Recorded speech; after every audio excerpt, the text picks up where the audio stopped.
Thanks, Kellie. So what I might do now is actually ask the panel members, I guess, to reflect on what you've heard from Kellie in relation to the framework around the proposed energy compact, and what are your perspectives in terms of this being a mechanism to engage in a more effective way with consumers and addressing some of the, I guess, challenges and some of the different lenses that you brought in from your own perspective? Any panel member, or more than one? When I did media training, I was taught, answer the question you would have liked to have been asked. So I'm going to answer a slightly different question, but it goes to a lot of the discussion over the last 2 days. I hate, with a passion, the idea of consumer centricity, the idea of putting consumers at the centre. This is an essential service, and as far as I'm concerned, consumers grant energy companies the right to provide the essential service. It's a grant. It's not a.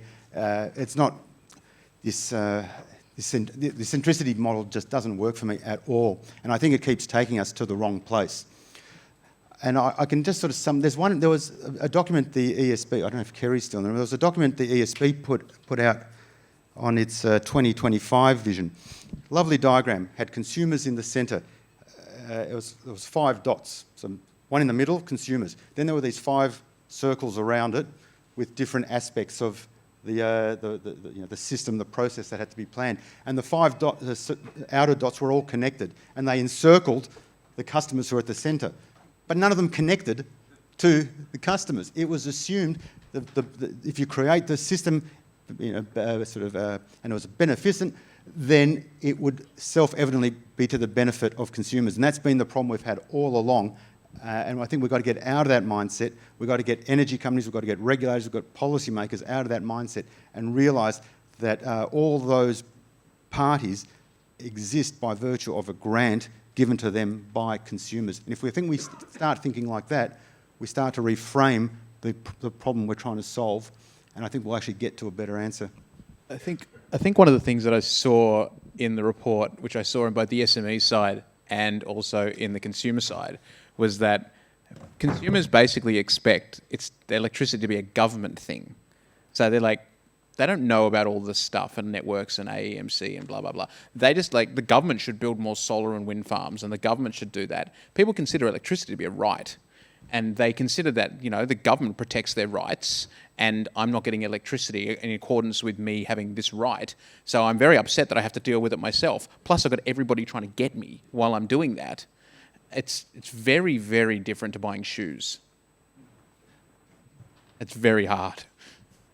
Can I just build on that? I think to build on the concept of rights, essential service, yes, for supply to keep our lights on and to keep our lifestyle moving. But I think there's some, and there's always been cross-subsidies in the electricity sector, but there may be rights of some people that have been taken away by others that may not be okay from a community perspective because of some of the cross-subsidies being caused by the transition. And I think what the compact provides, and these types of conversations provide, is an opportunity to talk about what are we okay with. We're not okay with a vulnerable customer not having electricity or having their lights turned out, but are we okay with a solar customer paying less than a vulnerable customer for their energy use, and not and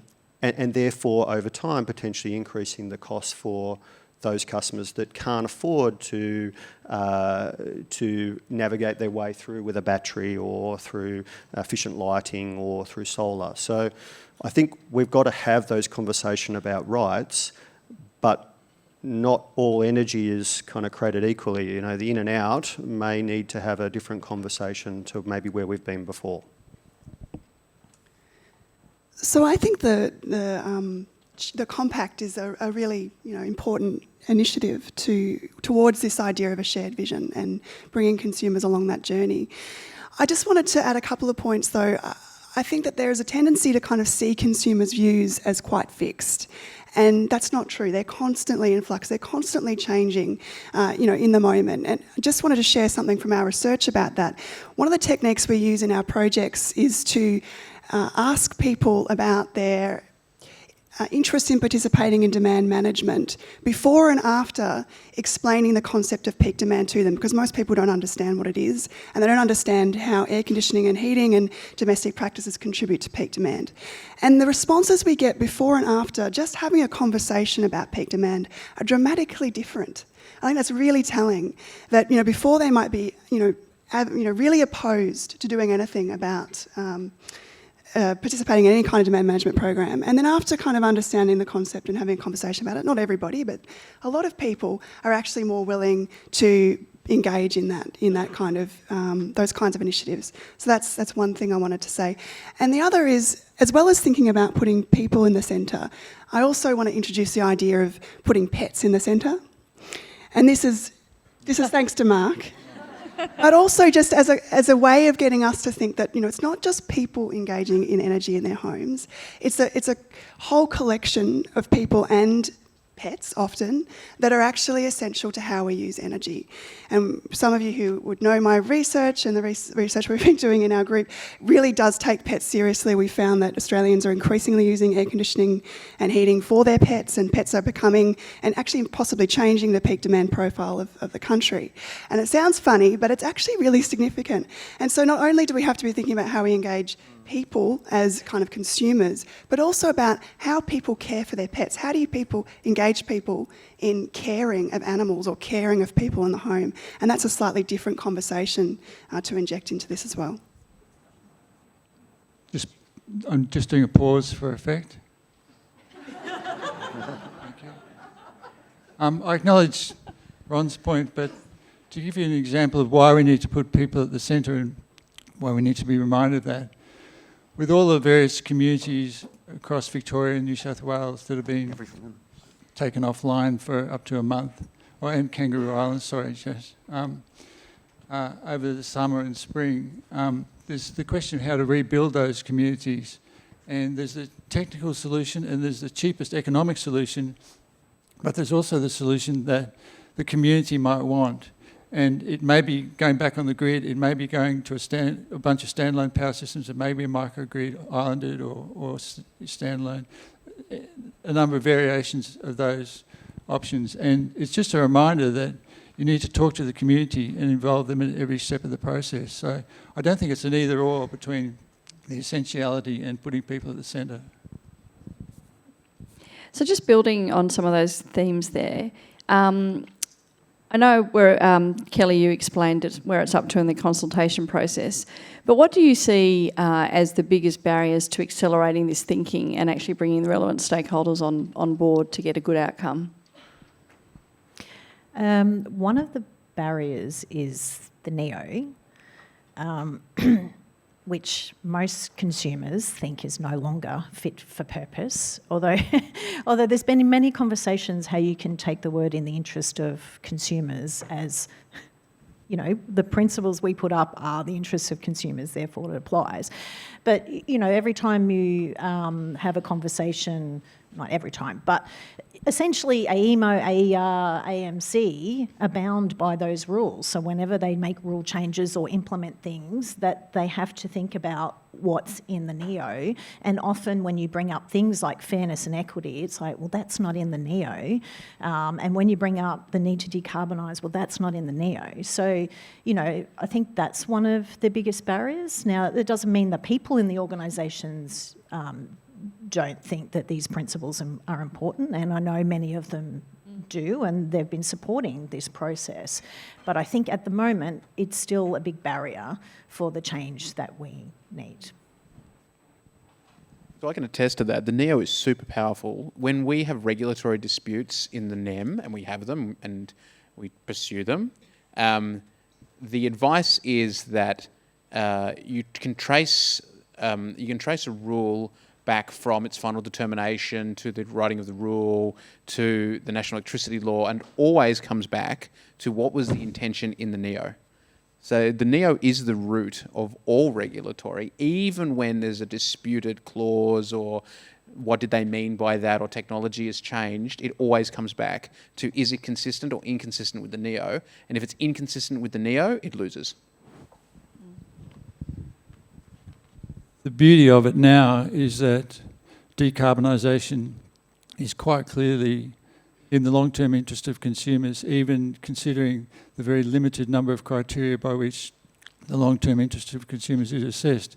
It is the cheapest solution because it is going to save money in terms of investment and everything else in the market. So we're now quite comfortable that we could potentially get through a rule change, related to decarbonisation through the implementation of something like an emissions intensity scheme, without a law change, without going to politics and parliament, just doing it through the rules, because it's consistent with the NEO as it stands at the moment, for all its faults.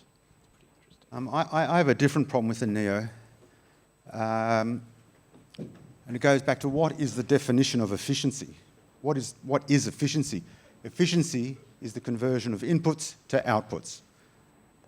I know David's not looking very happy with me, but in effect, that is what it is.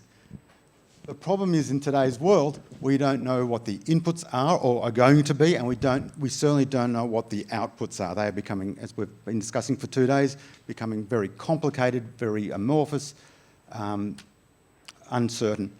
So how can we have a regulatory superstructure that is built on a principle of efficiency when you can't apply it, when the two ends of that equation are unknown?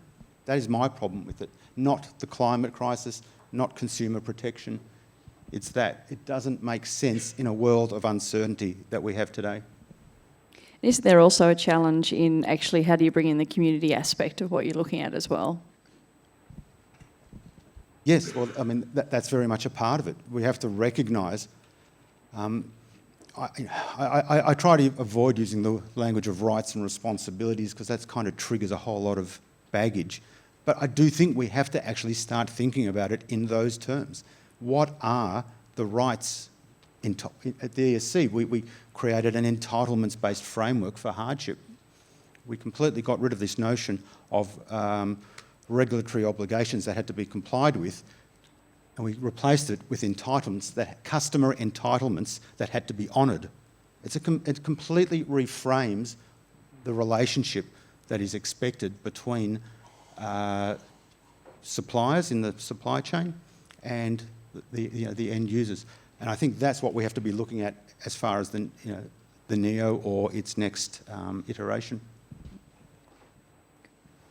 So, Dean, I'm interested to hear a bit more about some of the lessons learned and some of the pain points that you described earlier, to give us that reality perspective that you've got in your experience. I'll bring out all the war wounds. Yeah. Yeah. I can do this for hours. This is good on our pre-meet call. Yeah. So we have 5 retail plans from various retailers, all second tiers, no first tiers, that have various different structures associated with earning the permission to control a battery for wholesale market purposes and reliability and emergency reserve trader, RERT. So basically discharging people's batteries. Not little discharges, big discharges, emptying people's batteries essentially. There are 2 models. The one is the sort of variable $1 a kilowatt hour, $2 a kilowatt hour model, and you have people who don't like that, most people. And then you have the fixed fee. Here's $200 for the right for us to be able to discharge a battery up to 10 times in the year. And there's a lot of people that go, you know what, $200, I don't care. And the people with the $1 a kilowatt hour say, how much money am I going to make? And say, well, it depends on what the wholesale market does and if it's a hot summer or not. And they say, nah, I can't be bothered, it's too hard. So we tried the fixed and we tried the variable, but where you give them a fixed price, they're like, that's not enough money. And when you give them the variable price, they're like, well, you can't tell me how much money, so that's not enough money either. And then when you start talking money, people start to, where does the money come from? And who gets the money? And how does it all break down? Right? Because all of a sudden, when money's involved, their experience in the negative net promoter score environment of the electricity system is someone's getting rich off me. Yep, and that's it. They've been trained. They know the solar installer's getting rich off me. The retailer's getting rich off me. You, Reposit, are getting rich off me. Everyone is getting rich off me. And you can't have a fair conversation once you start talking about money. And there are business models. Like Reposit does take a clip. Of course, we wouldn't do it otherwise. Everyone needs to take a clip, otherwise the companies don't exist. But there's not a lot of appetite for it. And it does create an issue. The other thing that we find is that people are unwilling to churn because they think that going to a second-tier retailer means their electricity supply won't be as good because it's like NBN, right? The other one is, I mean, it sounds funny, but my God, the number of meetings we've had with the help desk lead to see if we can come up with an answer that people can understand as to why it's not like that. You try thinking about explaining to your grandmother why it's not like that. Right? The other one is that when you change retailer, there won't be a blackout for a while, like when you change your phone SIM. I can't have a blackout. I need to watch my kids, right? Like, it doesn't work that way. Well, you're just saying that because you want me to churn. I got heaps. I got wounds everywhere. Right?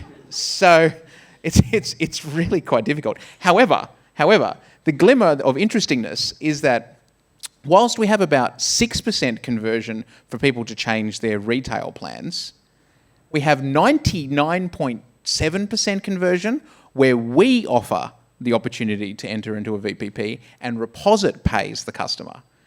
So that's fine. Everyone signs up for that. Very, very few people say no, no, no. And so to the point where in our network programs now, instead of the network paying the customer, they say, listen, can you just pay the customer because we get better uptake if you're the one doing it. I find that particularly interesting because it basically says retailer brands are poison. In fact, it's worse than that. It's the entire retailer idea. If you're a retailer, you're essentially a bad dude. Maybe, David, maybe it is fair. But not all fair. Like Power Shop are not bad dudes. Right? Like there are those second tiers and third tiers, Mojo, Amber, etc., etc. These were not rape and pillage retailers. These were people with innovative products in the market, actively trying to do something to shake the system up. But consumers, there's no room for it. You can't shake up the system. There's no trust. Mm. So building that trust and confidence through this transition really leads us back to, I guess, the theme of this particular panel here. Ron, you spoke, you led with the water sector and insights and learnings from adjacencies. We've also heard from Jeff in the last day over some of the things we can learn from the UK market, which I know also was part of your work, Kellie. Maybe just some reflections on what do you believe are some of the key learnings or lessons that we really need to have on the table as we look at this challenge or opportunity. And anyone on the panel, but I know you led with that, and you've obviously looked at the UK too, Kellie.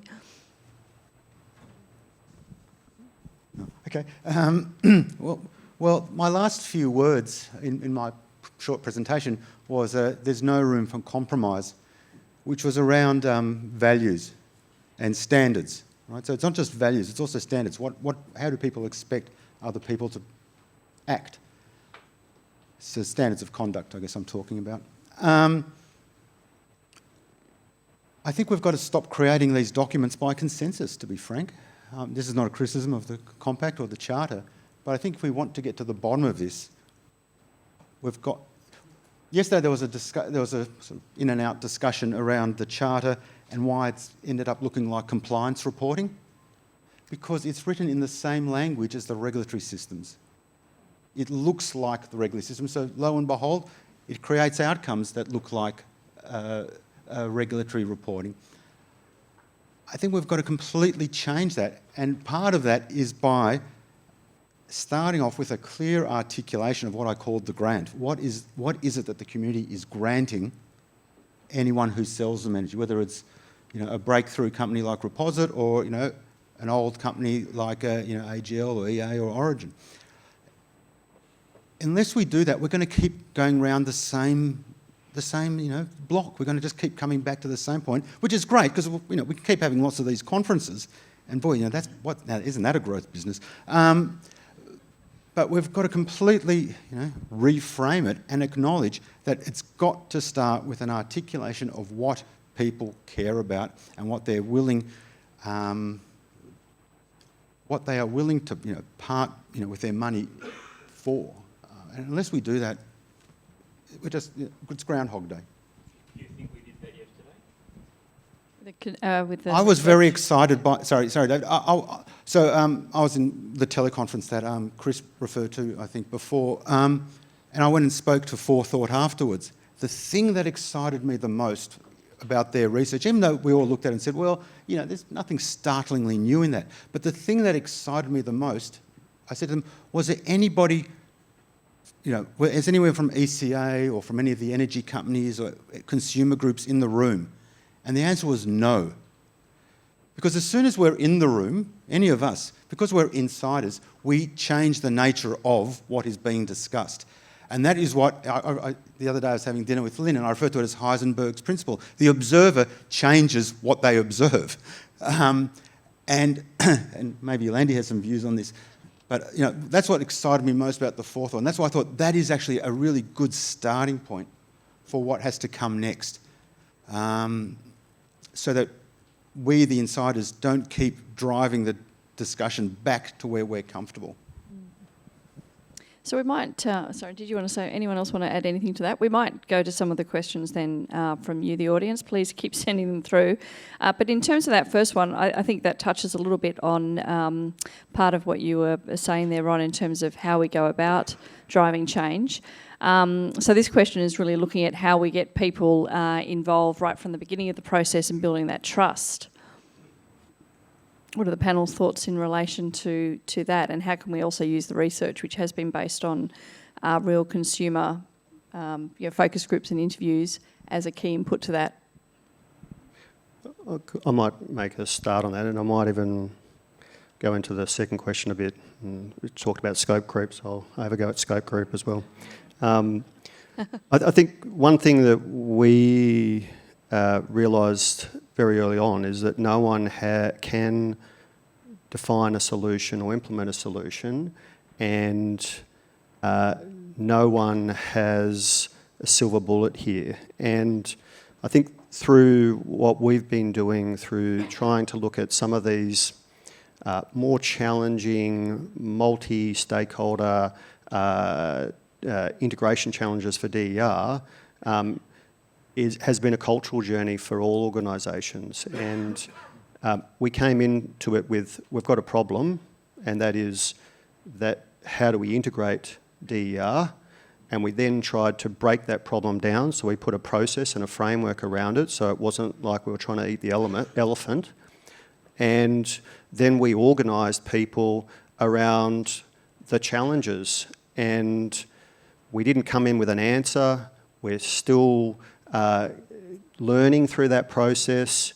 We're still discovering through that process. The use of language has been really challenging. People speaking about things from different aspects, and that creates a whole lot of emotion and people not understanding what the meaning of certain things are. So that's not about educating, that's about we all don't know, and we've all got to work on it together.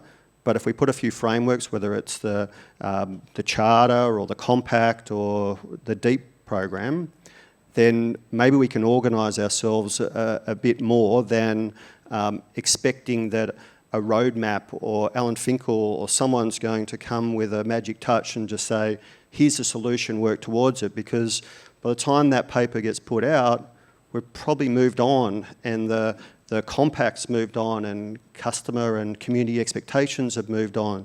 So we've just got to keep working on it, and it's hard. It's hard. Sometimes we feel like we're going backwards, but if we all come in with that common good that we're looking for a better outcome for everyone and using some of these principles, then hopefully we can get there.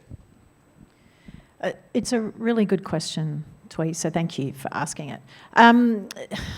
Yeah, it was a dilemma, yeah, because there's so much transition happening at the moment and decisions being made, every week, every day.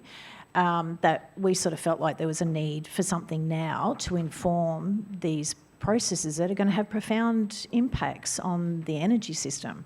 So it was, do you spend 12 months going out there and then not engaging, as in having something to guide the major decisions that are being made over the next 12 months?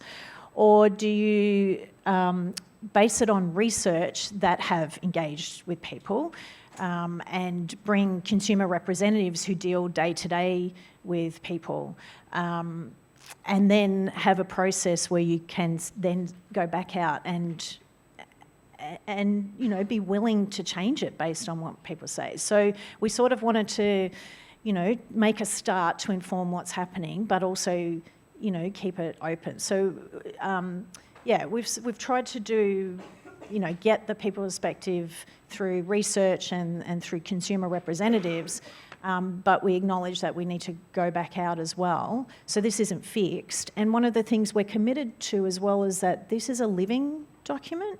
In 12 months' time, you know, we will release it in May, but come May next year, it might need to be tweaked again. So, you know, we're committed to it being a living document and for it to be able to change, as someone just said, people's needs or wants change, and as the system's changing. In terms of scope creep, we used to complain about siloing. All these bodies were just doing their own thing and not talking to each other. Now it seems like they're talking to each other too much. I don't see. So I see that as less of a problem. You know, it's like having a. No, I won't compare it to the marital bed. Let's not go down that road. The bigger problem that I see is that still a lot of these processes are market bodies talking to each other and not talking to consumers. And that's partly because they've got a kind of cultural problem around that, and partly because the consumer advocacy space is so kind of thinly spread across multiple processes. And I'm not sure what we can do about that. Mark Henley could talk to that at length. But the main thing is to have all of us in the room and, you know, give everyone a voice. So I find myself struggling with this stuff. Why is it so hard? Like, what's special about this thing that makes it so hard? Telco got through it. David will know. Telco got through it, like, seemingly faster than we've gotten through it. Looks pretty good too. Like, works pretty well. You don't see the massive trust issues as much.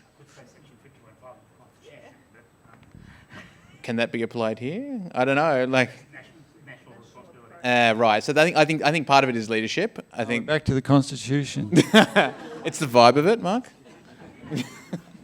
The thing that I keep on coming back to, because I have to make everything super simple in my job, that's sort of my job, to try and make complicated things simple. People want good feelings, not bad feelings. Electricity is chockers with bad feelings. It's bad feelings around every corner. You get your bill, it's a bad feeling. Something happens, you get a blackout, that's a bad feeling. Unless the nice people in the vans turn up, then it's a good feeling when it comes back on again, but that's very rare. Your bill's not what you expected. You can't read your bill. There's something happening on the news. There's a blackout. Like, it's bad feelings everywhere. And so a grudge purchase becomes a grudge purchase with constant reinforcement of bad feelings. No wonder people hate it. And they don't want to be anywhere near it because they go, oh, I might engage, but that's just more bad feelings. I don't like bad feelings. I'd like to contrast that with the experience of the bushfires and the networks. Like, the networks did a fantastic job and still are, and have got a lot of kind of positive response from the public. I've seen, and I've been following this media for 6 months now since the fires started in September on the North Coast. Hardly a bad word has been said about any network because they really put themselves out there. So it's not all bad feelings. But I could contrast that with the response to Ausgrid's response to the storm a couple of weeks ago. And this is not a criticism of Ausgrid, but so many people were out for so long with, from their point of view, inadequate communication. They had a different expectation, I think. Like, the Facebook page just went wild, all these people calling for a royal commission and, you know, oh, it's because they've cut jobs and all the money's gone to executive bonuses, blah, blah, blah. There's absolutely a trust issue there. But there seemed to be a very different response there because of people's expectations. And I don't know, it was just, people had a different mindset when it was the bushfires. They were much more willing to go with the networks, and the networks just did a superlative job, all of them. Can I have a go at answering your conundrum, Dean? I think that energy is one of those areas. It's been an essential service. There's a strong sense of entitlement around energy, but there's also we've turned what is an essential service into a market that not many people understand. And at the same time, we've changed all of the technical and infrastructure parameters around that, also without people really understanding that. So I think there's a whole kind of set of circumstances that make energy extremely unique and obviously inciting a lot of distrust and frustration and anger. And one of the key things there, as I said, is I think we're trying to only see and communicate to people about energy as a market rather than seeing other ways in which people might engage to it. And just on that point, we did some research last year on peer-to-peer trading. And one of the key kind of exciting ideas that came out of that for consumers was the idea of sharing. So again, taking the concept slightly out of the market, but still potentially involving some sort of market exchange, and into the idea that they could share energy with others. So I think those kinds of concepts could be useful in sort of breaking through some of the difficulties we're seeing at the moment in the market. Can I also just have a go at that young people question? Please. So we also did a piece of work last year on engaging households towards the future grid for ECA, and we came up with 2 different engagement strategies for engaging young people in some of these discussions. One of them was a meme program, which was inspired by New South Wales Police, who have successfully been running a meme program for young people to engage them in issues of safety in the community. And another one was called Kids Grid, and it was kind of a mascot sort of program, again around education. And I think the other unique thing about young people is also they're not part of the market. They don't care how much energy costs. They're not consumers yet. And so engaging them involves a whole different range of techniques, again, that require us to think outside that consumer-customer relationship. Thank you for that. The second last question is getting a few likes now. It's not surprising, really, coming from Jeff, but how does the panel feel that we put this at the heart of the transformation, the energy compact?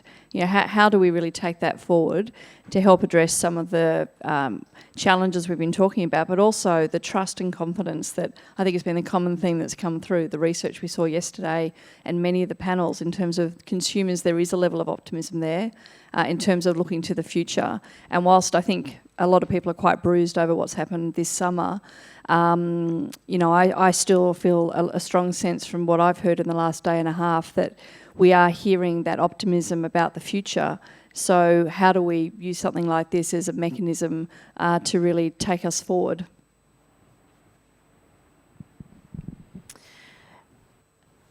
Yeah, and there was also a question on there about getting, referring to the Howard Accord and getting key leaders to bring it on. I mean, that's certainly something that we'll be working towards, is getting key people to support this. But, I'm sort of really heartened already in how, even in the early days, this is working. Craig mentioned one of the deep programs around access and pricing that we're trying to live.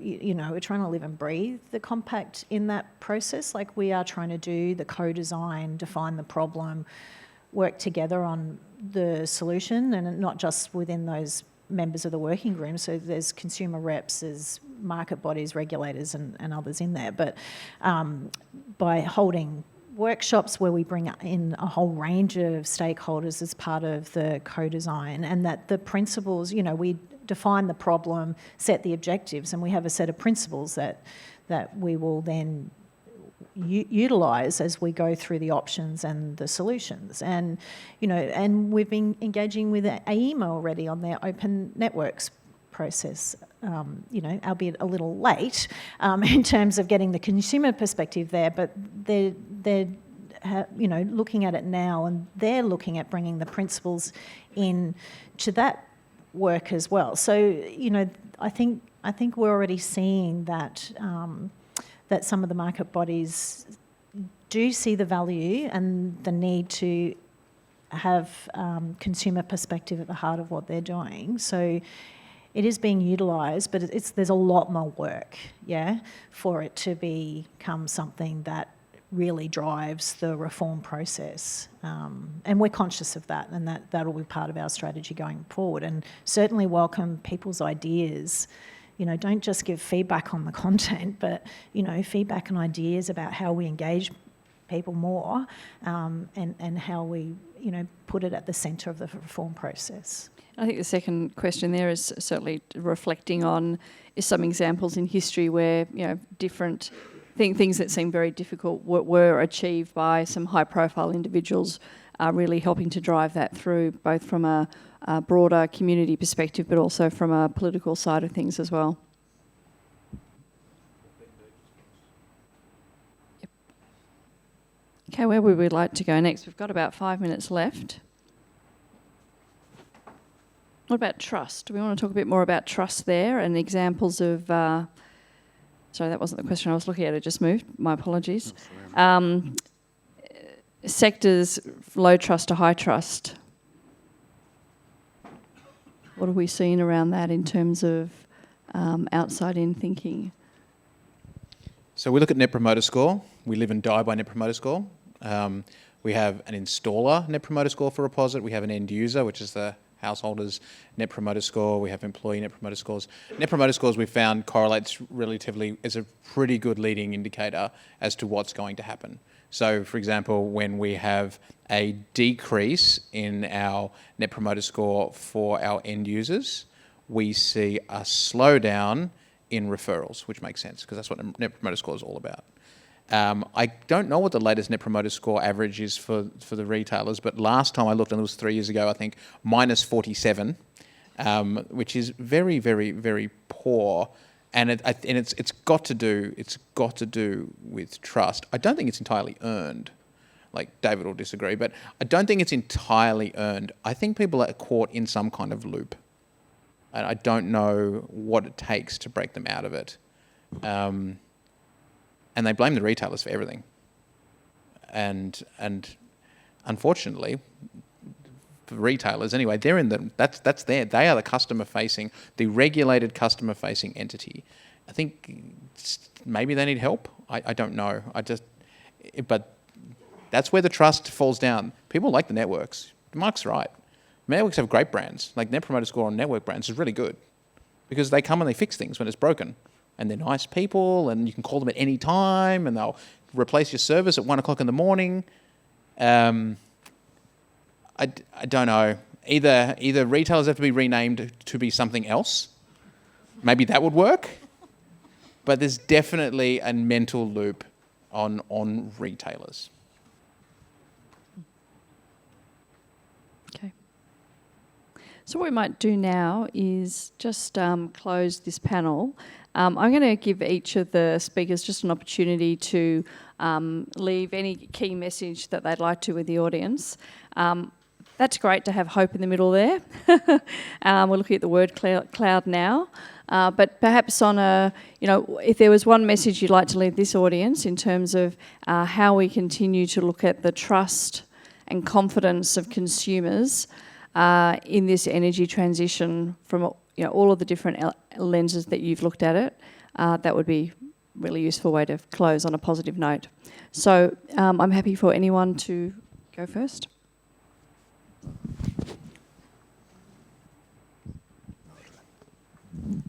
I think it was one of the Rockefellers who said, in 1928 or 29, when you get into a cab and you're getting advice on stock market from a cab driver, it's time to, sell out, to get out of the market. That thought sort of crossed my mind when I was brushing my teeth last night. I had the drum on ABC 24. And, you had the Deputy Secretary of Immigration talking about energy markets. How does that make sense?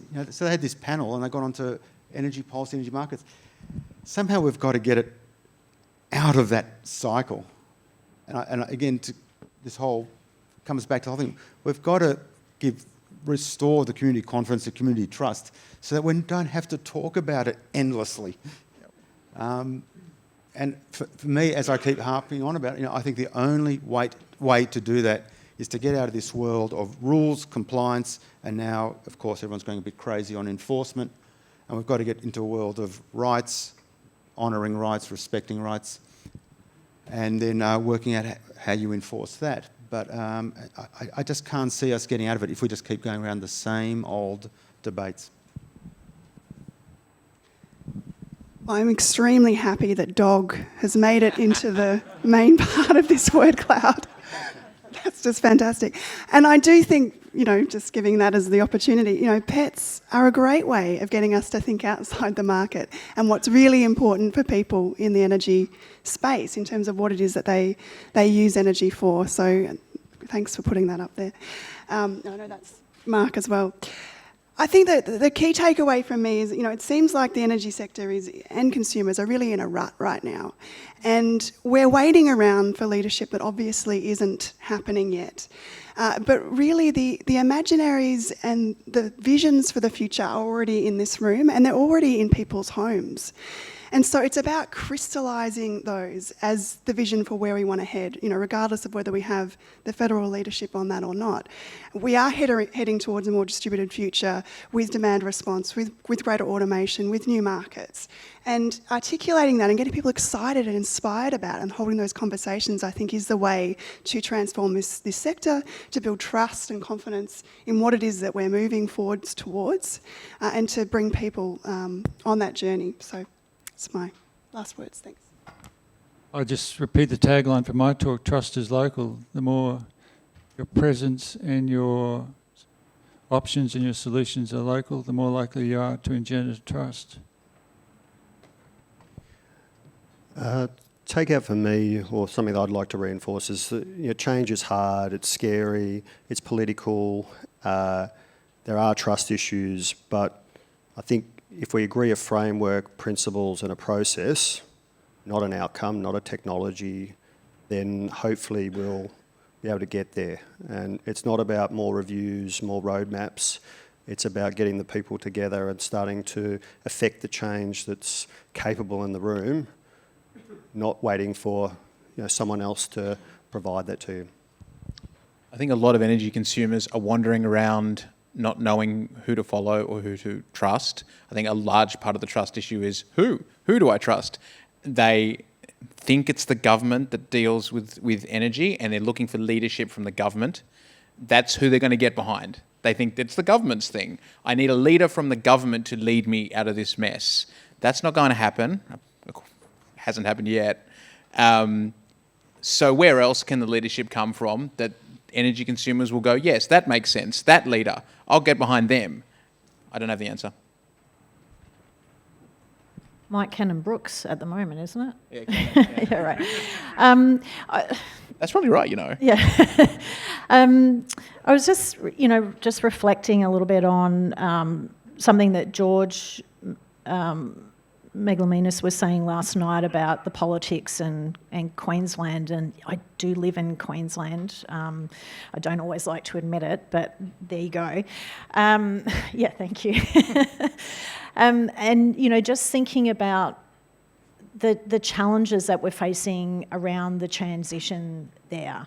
And I think one of the things we haven't done, and for me this goes to the heart about the compact, is we haven't gone into those communities and said, they do care about climate change. They know it's coming, and I work with people who've worked in that area, and they tell me they don't want their kids to work in a coal mine. They want their kids to have a sustainable job.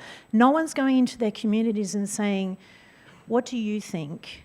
What would you like the future to be? How do we together change things? What would you like to see around this and have a just transition? They've done it a little bit in Germany, they've done it a little bit in Spain. We heard Ben talk about it this morning, but it means going into communities, as Mark said, being local and having those genuine conversations about what you need, put them at the centre. What's your vision and how together can we change it?